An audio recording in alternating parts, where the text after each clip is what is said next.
The Bill Clark Show, presented by Dr. Pepper. And now, Coach Bill Clark. Welcome into another edition of the Bill Clark Show, presented by Buffalo Rock, Dr. Pepper, Molly Robinson, Landrum Robertson. I'm Pat. That's Coach Bill Clark. It's his show. We put his name on his show. Glad to have you aboard on your show. Welcome to your show, Coach. Thank you. How Thanks you doing for having me. on your show? I feel good. You feel good? You ready? Ready. By the way, that logo does not look like you. No. That person is more distinguished. You have a looking. much stronger jawline. Than that. Yeah, I don't think it does me justice. Yeah, and a little more sun on your face. Yeah. Yeah. That must have been when you were on the pontoon boat. Well, yes. As I wore my tie. Yeah, very much so. Did you wear a tie on the sideline? Never. I don't remember that. Never did. You weren't Gene Stallings. Yeah. All right, let's Would it get have been right a clip to it. on had you worn one? I would actually have tied it. Yeah. Would you? Yeah. Did your dad wear a tie on the sideline? Never. I was just thinking Never. things aren't going well in the fourth quarter. You just quick Right. take off. You're undoing the top couple of buttons.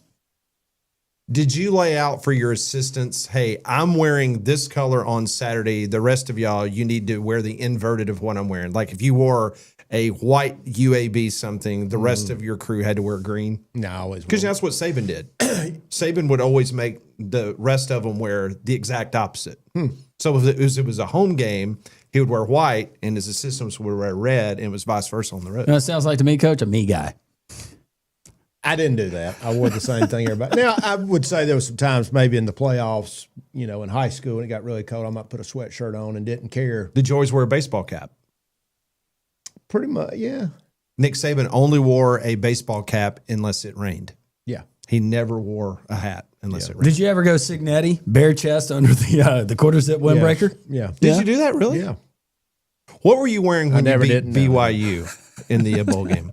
Yeah, so a lot of clothes. It's very cold and Well, that's rainy. why I was asking. Yes. Because you were kind of bragging about not wearing an undershirt. No, yeah, a lot of clothes. I feel like Post-game. assistant coaches in my experience on the sidelines, really cold games, some assistant coaches try to make it a point to show that they're really tough and with a lack of clothes that they wear. Yeah, when I was young, you just didn't feel cold, and there maybe was a winning streak or whatever that was. As you get older, you don't do that. Yeah, I remember in the BYU win, you were like bundled up. I didn't even recognize you on the sideline. Yeah, it was. I mean, there's some high school coaches that wore shorts. Coach Thorson. Yeah, why did you wear shorts? It'd be I could've 20 degrees During outside. the BYU game. It would have probably more leadership, When I looked at Sataki looked like a coach. like a real man. Yeah. Like And what you was were going voted on. best legs in college football in Yeah, 2017. you had good calves back Yeah. then. Sporting News. Was it Sporting News or Rivals? Is this? Are we taping this? for anybody, or is this? it was one. Or are we pretending? It's transfer portal season. No, this is it. This is is the it. show. This is your show. Welcome. It's about nothing. Look, this is your show. Yeah. This is the Seinfeld of sports. What's your show about? Nothing. Nothing. That's just it. What you're wearing. So there's a lot That's of a good topic. There's a lot of interest. A lot of Alabama fans are upset because Kalen DeBoer wouldn't wear the black hoodie or wear the black hoodie. Right. So we're trying to get down to the bottom of if this is a real thing. Yeah. For me, there was a time when the head coach wore different clothes than the assistant. I always just wanted to wear what they wore. Right. I will say there was times where I wore a different sweatshirt. Once you start getting into cold weather, different people wear. Maybe this guy wants to pull over. Maybe this guy wants to pull over a jacket. I didn't want too much. Now, in the BYU game, for whatever reason, I had decided I was not going to be cold in that game because it was cold and rainy. I'm going to go back to that picture. Yeah. How bundled up you are. I was bundled up. Did you look like Randy from A Christmas Story? I can't remember. I couldn't move. Yeah. And like if you could have tipped him over and then he wouldn't have been able to get back up. He looked like Michelin Man. Bill I Clark. think I looked better than Coach Sataki that game, I'm actually Googling. You definitely coach better than him. which is, Got a big win. that's all we keep up with. Yeah. You guys still talk? Hadn't talked to him since he spoke at my clinic the next year, which was a little awkward. Oh, I didn't know if like on that he's a date great you guy. texted him just like an emoji, kind of like a Lane Kiffin. Afterwards, Like like That's not really my style. Like every day on that date or every Yeah. year on that date, you send an emoji to Sataki. yeah, that would be very sad on my part. Some of these old Bill Clark I think y'all think stock very photos. poorly of me. No, we don't. We think very highly of you. If we didn't, we wouldn't be in here freezing our what's So off is doing that this show was with that you. was that BYU? Yeah, that was BYU. Oh, you weren't as bundled up as I thought you were. For me, yeah. Yeah, he went layers. He went base layers. Yeah. Yeah. He didn't look too bad. If y'all had been at the game, Molly, you need to put that on the podcast, the little picture of Bill dressed up. Well, you know, That was a tough ticket, from what I understand. Yeah. just like this year with Kalen DeBoer stuff and what he was wearing, if you remember back, because I mean, you grew up in the state. So it was like, okay, you had Bear that was always dressed to the nines. Right. You had, Pat Dye would wear a baseball cap, but he'd wear a tie. Right. Similar to that look. Exactly. Yeah. That's the look he would have. And then, Bowden did the same thing, basically what Pat Dye did. But I guess it was Tuberville was the first one Yeah. to kind of go away from that look. Yeah. I mean, because Dubose wore a tie. And then right after Dubose, they went through like 4 or 5 coaches in 2 years. But Yeah. I think as we look back, Mike Price didn't ever wear a shirt. Right. The pro guys, you obviously Or had pants. Tom Landry, but that's when it started. The head coach started wearing more Right. like the assistant. I mean, that was the thing you did look at. I mean, I always laugh. We tell the stories about being a coach's son. You'd get 2 T-shirts and a pair of the old spot built shoes and those crazy shorts. The bike shorts. The bike shorts. Two snap buttons. Yeah, Way too high. You get four or 5 pieces of gear, and that was it.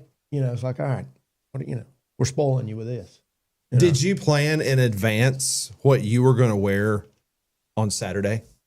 Yeah, it was. We had a No, coach. you personally. Like, I mean, No, did the you equipment guy. The equipment guy. Oh yeah, it was. Okay. I mean, I picked out the coaching shirts for the whole year. Oh yeah, But then it was his decision. Like, hey, this is what we're doing. Okay. Yeah. Well, that's I mean, he ran everything through me. And Is I that would see- staff specific, or is that how it's generally done? Most staff. That's how it's generally done. I mean, I see guys wearing all kind of things nowadays.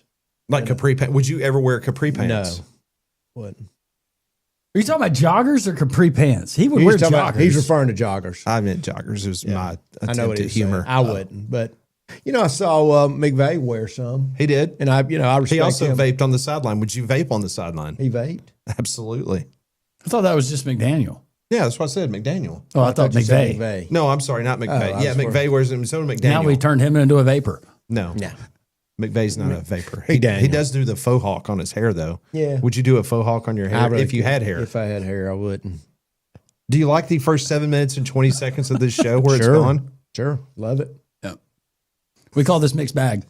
Is this what y'all call it? Mixed bag Wednesday. Well, Well, you wanted more ridiculousness out of me. we and Landrum. got it. This would probably classify as the most ridiculous show we've This ever has had. been But the these best. are little things we've been thinking about over the course of 2 We're kinda cleaning years out of the doing notebook. this. I can tell. And we don't want to carry this around in 2026. This was there on the shelf in 2025. We Yes. just thought we'd go ahead and nip it in the bud. Yep. We Molly, clean, what do clean you out think the about notebook. this?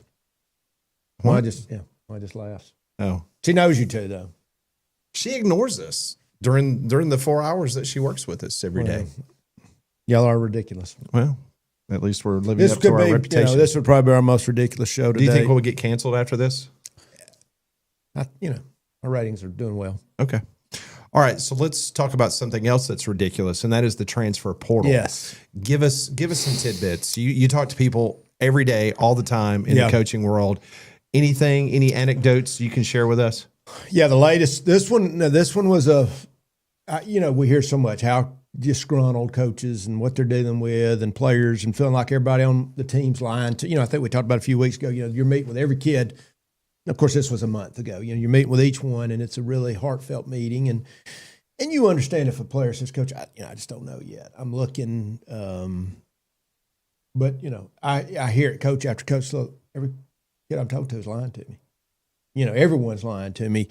Everybody's got an agent, and 2/3 or 3/4 of those guys are, if you said shade tree mechanic, but shade tree agent, would be the worst of the worst. Is that still prevalent, Coach? Because I know last year in the portal cycle, you mentioned some specific cases you knew of. Well, you didn't name the school, but you knew of agents doing. Well, 2 good stories. Bad things. So one, and this is not the one I was alluding to, but it got a kid, he's getting $50,000, he's spread out, and he gets an agent. Because what these guys do, they get in their direct messaging and, I want to represent you. You don't have anybody. Let me represent you. I can get you $250,000. So the kid gets in the portal, gets him to another school. Not only does he not get him $250,000, he gets him $50,000. Now this agent's getting 30% of it. Oh, wow. And that's going on a lot. Now, the story is big school. You would know who it is. New coach tells the story. A player on the team has been on this team for 2 years. Kid says he's going to get in the portal and takes a official visit to his school that he's at now. Now that's a new one. So he's been there 2 years, but he wants an official visit to the school he's been at for 2 years, and they do it. Is that to renegotiate his deal? It is, but he goes through all the fanfare. Yeah. You know, bring the parents in, all the things you would do on an official visit, and he's been there with them 2 years. I want the pep band. Yeah. I want the dance team. Take the pictures. I want everybody here. I want to dress up in a uniform that I haven't been wearing for 2 years. I mean, this is like really happening. I want the cowboy. I want everything. Yeah. I'm sorry. Are we talking about Oklahoma State? No. Well, they had a kid that did the same thing. I don't know if he I'm went sure through all maybe of that. maybe y'all have heard that. But yeah, one of his visits was from the school that he was coming Right. from. Yeah. Like, what? Yeah. So what was the other one you were going to tell us before we got you down the other rabbit hole? Well, I think we discussed it. I think it was just what's going on with the agents, because the point is, I get nothing. I'm your new agent. I get nothing if you stay. Mm-hmm. But if you go somewhere, You got to I leave get my 30%. for me to get paid. Yeah. And I'm getting you the same thing you were getting at the other school. And But I'm now you got to which- pay a commission, Yeah. So, a finder's fee. yeah. I've got a theory, and we'll see if it plays out in the next couple of days. But now with the one portal period, and I brought it up to Pat today on our show, 3-Man Front, that maybe with only having the one period, you get some bigger dogs that walk late, big bucks walk late in those last couple of days, and try to seize some of those bigger opportunities, because then you got desperation staffs not having a spring window. You got to fill that spot. Yeah. Yeah. It's going to bring another set of problems. I mean, you know, whenever we had it, whenever it was, I mean, that's debatable. Obviously, as you get later and we got NFL, all the things from a scheduling and, how far are we out too far that's hurt the game, which I think we are too far out, no doubt. And then having people that were already checking out the portal when you've got teams still playing. I may have mentioned this last time we were together. I know 3 players off one of the schools in the semifinals said, we're not getting on a plane without X amount. They did it, so it's just Caved. Yeah. And that's factual. That's stuff. There's 1,000 of those. That's what's sad. There's 1,000 of those that I do think. I think they're getting smarter on their on the contracts. But I think once again, it's what will a judge hold them to that? Will it's according to what state you're in. With some of these judges we're dealing with now. So who knows? It's just. What's the end in sight? But I thought that was a good one to go on an official visit at the school you've been at for 2 years. Let me lay out a scenario and be honest and tell us how you would have handled it. All right, you've got a 2-year starter at quarterback. He's now going to be an upperclassman. Let's just say he's a redshirt junior, and he's been your quarterback now going into your second year, starting quarterback. Not interested in going in the portal. He's happy. All of a sudden, a blue blood program that needs a quarterback decides, you know what? I know we got a day before the portal ends, but I need to coax because we can't get anybody else out of the portal to come here. But I see this kid down playing for Bill Clark. He's a veteran quarterback. He's got a good head on his shoulders, got a good arm. Think he's going to be really good in our system. And then they contact him to try to coax him into the portal and offer him multi-million, let's say $3 million to go be their quarterback. How would you handle it as his sitting head coach? As far as with him? Well, with him or the coach that's reaching out, trying to poach him. Yeah, I mean, obviously you're going to reach out to that other coach and let him know. I think once again, what is the landscape of deterrence out there? I think we're getting to the point there is no deterrent. They know what's it worth to take a shot at this kid, because there's nothing to hold them account for. So, what am I going to do? Call them up and say, I'm going to beat you up? Because the way it's structured, and that's why we talked about the kid from Georgia that went to Missouri. He breaks the contract. Who pays the penalty? That's what happens with contracts. And it's just like anything, the waters are being tested. What can we get away with? What can we get away with? What can we do? And once again, every single thing that's happening now is what I envisioned, and others did as well, with immediate eligibility, with money. I just wonder what we can do. And I know people sitting there listening to us going, I mean, it's what we hear. What do you do? But it's, if you can imagine, in the most competitive sport there is, and with money, and sometimes almost unlimited money, why wouldn't they do that? Why wouldn't you do everything you can to go get somebody when there's really no rules? And I still remember in 21 we talked about that.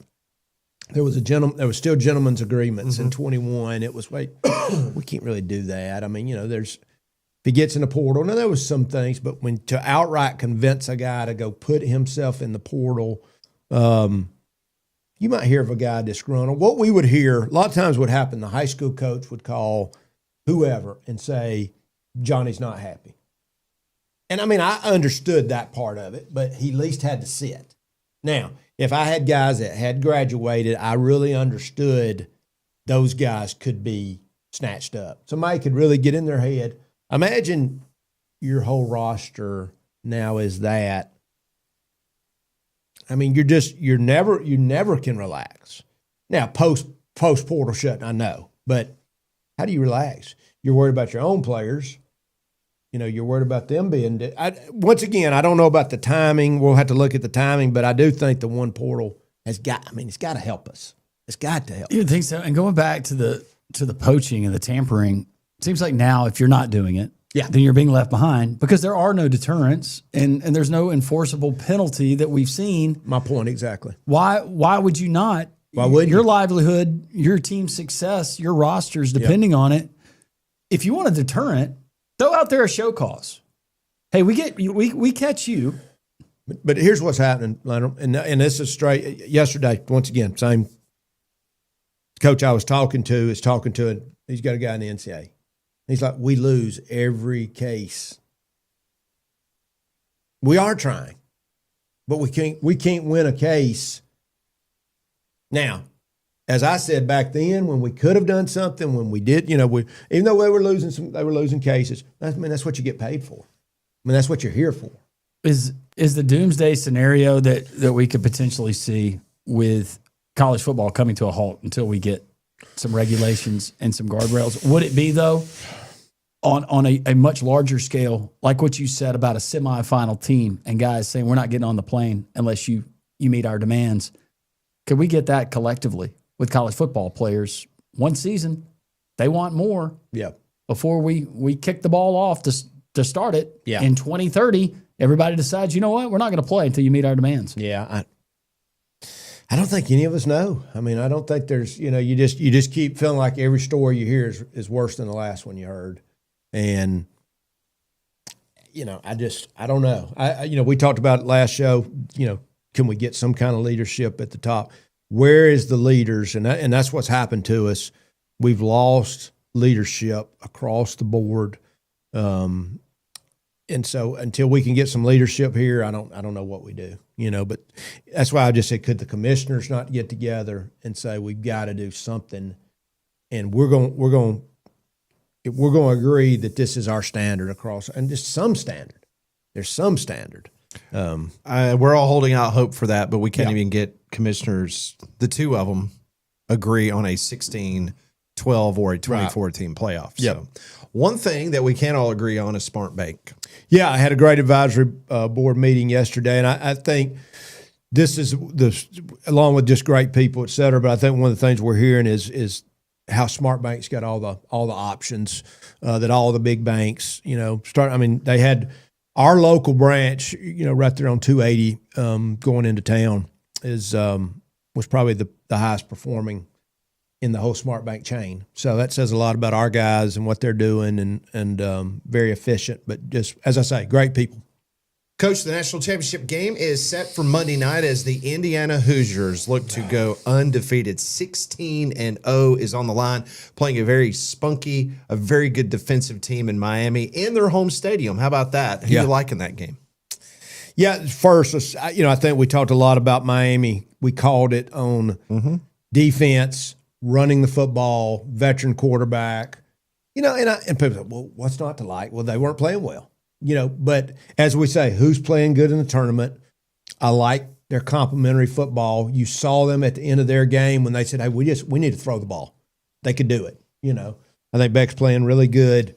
They got the D-line that I like. Now, once again, we've liked Indiana all the way back to last year, how they were built. And what I love about them is that looks the way I would want to do it. You brought in guys for whatever reason, were at FCS or other programs, but had something to prove. That was really that first model of something to prove. He was able to bring his own guys in.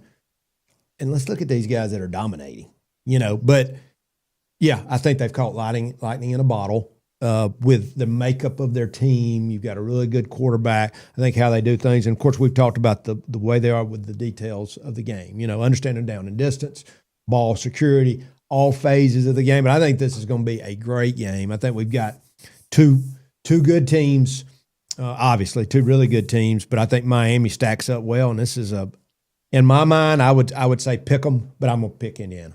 Yeah, and what's been incredible. What is the line, by the way? It's 7.5. Oh, it's 8.5. It's 8.5 now. 8.5. Yeah. Gosh. It was 7.5, so it's jumped up. Yeah. And then the belief is it could get to 10. It could get to 10 prior to the start of the game, and then probably fall back to around 9.5. No, it's just the betting public is like loading up on Indiana. Right. It's going to raise it up to 10. Yeah. But what's been so impressive, you had this whole story, and even going back to last year, but Indiana, a lot like Ohio State last season, they're playing their best football right now. Yeah. How does that happen? How does Kurt Signetti continue to dial it up? And just when you think, all right, I'm going to fade them a little bit, I'm going to doubt them this week, they're going to come back down to earth, we get a better Indiana. Yeah, I think as we've heard practice organization, the way he's done a good job of protecting their bodies, once again, you got to have good players. You got to have, there's got to be a fit there, and sometimes those years, to having been part of those years where you just go, man, it's all clicking. It's all clicking. We've stayed well for the minute. They lost a D lineman, but all our key people have stayed well, I think all those things they've done, but they're rolling at the right time. But Miami really started playing well at the end of the year, and it translated straight into the playoffs as well. And if you're Miami, you're hoping for a nice, typical, humid evening in South Florida. Yeah, the difference I think with Indiana, I don't think you're going to get any. They're happy to be there, but not happy to be there. In other words, I don't see the arrogance. Mm-hmm. I don't think they've had time to get to that spot. Their fans are overwhelmed, so you got this great fan base that's traveling with you. Now, here we going into Miami, but I think they probably snatched their tickets up, so it should be pretty even. How do you attack Indiana defensively if you're Miami with all that athleticism? From Miami's defensive standpoint, I think once again it's can we make them one dimensional? That's when there's a team trying to be balanced. What happens when a team's unbalanced? They've done you a favor, as we say. If they're already just throwing the ball and they really have a hard time running it, I'm going to take your throw game away and make you run the ball. As we talked about, kind of what happened in Alabama when people said, we're going to go to this big shell, make you run the ball. What is the problem with Indiana? They're balanced. They're going to run the ball. They're going to get in 5 open, 5 wide. They spread it around. You get a little bit of Q, it's not a lot of Q run, but he can take off. I would say you got to try to make them one-dimensional, which would be let's take the run game away and not give up the big play, make them work it. And I think the good thing for Miami, they're good enough up front that they don't have to do crazy things to create pressure, But, they gave up more points in the last game than I thought they would. Give Ole Miss all kind of credit, who had a really good team as well. But I think they've got the ability, the fact that they're balanced on offense with good special teams. I think Miami's got a chance to play them well. On the flip side, I think the thing you worry about with Carson Beck, and we've seen it at times, Carson Beck gets under pressure, sometimes does not make the best decisions, and I could see an Indiana defense forcing him into some ill-advised throws. Yeah, I tell you what, they just from a defensive standpoint, I have been super impressed with them. Just how they play, they understand, they understand down and distance on the field. Very much like a pro team. I talk a lot about, I love watching a pro defense. Watch those guys, and we've talked about on the show, when they tackle somebody, they understand the ground. Have you ever watched a pro guy tackle somebody and understand they always finish through the ground? Other things they do, they're tackling a guy out of bounds. How many times do you see them push a guy out of bounds? They tackle him. See, those are the things that adds up. They understand that when I tackle somebody, he doesn't need to go one more inch forward. Every inch is important. See, these are the things I see out of Indiana, which tells me how well coached they are. Once again, we were saying these things last year when we were watching them. I was super impressed in their details. Well, another company that is really good with their details is, of course, Webb Concrete and Building Services. Yeah, as we finish the year off, just Phil Webb, the guys at Webb Concrete and Building Supplies. Obviously, my son works there in Pell City. We got 7 offices all around our area that have all the things. Obviously, they were concrete, but now they've got all the different things, flooring and all the things to build a house or a business. Coach, an interesting scenario was developing with Ty Simpson. He was trying to decide whether he was going to bypass more eligibility at Alabama, go to the NFL. He got input from the NFL. Input said, hey, you're probably going to be a first-round pick based on the information. But a funny thing happened before he signed his paperwork.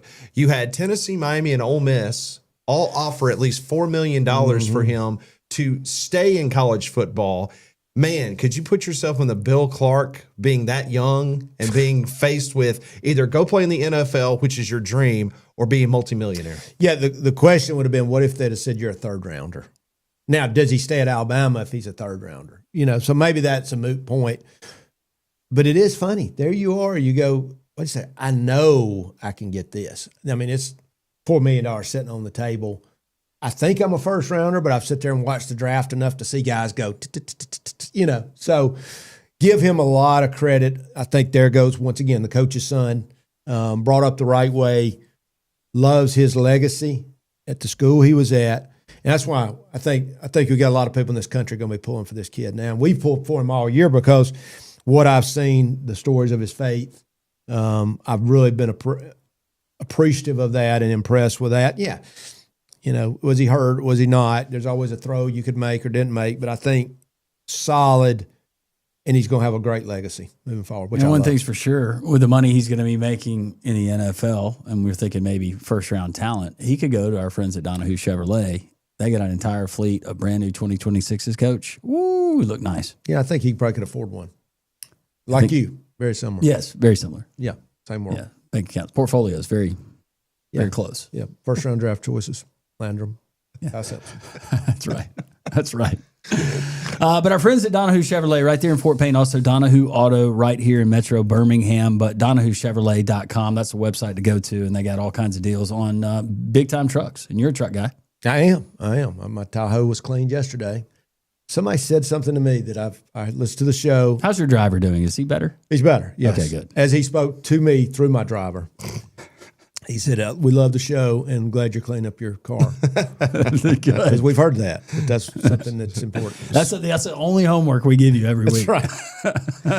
Well, I know it's also an exciting time at Coach Safely because every time I get on social media, I'm seeing Kirby Smart talking about Coach Safely. I see Brent Key from Hewitt-Trussville High School, who's now the head coach at Georgia Tech. He's doing stuff. And I know you guys got some exciting things in the pipeline. Yeah, so real quick, I think some really cool things are going on. Obviously, Alabama's is where we started. That's where it's always home. We're going to take care of Alabama.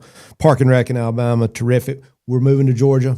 We're going to announce a partnership here next week where we're partnering with Georgia Park and Rec, which has over 100,000 coaches. Oh, wow. 1st of February, and this is really something I've been wanting to do since I really got to be part of it as far as once I quit coaching, an app.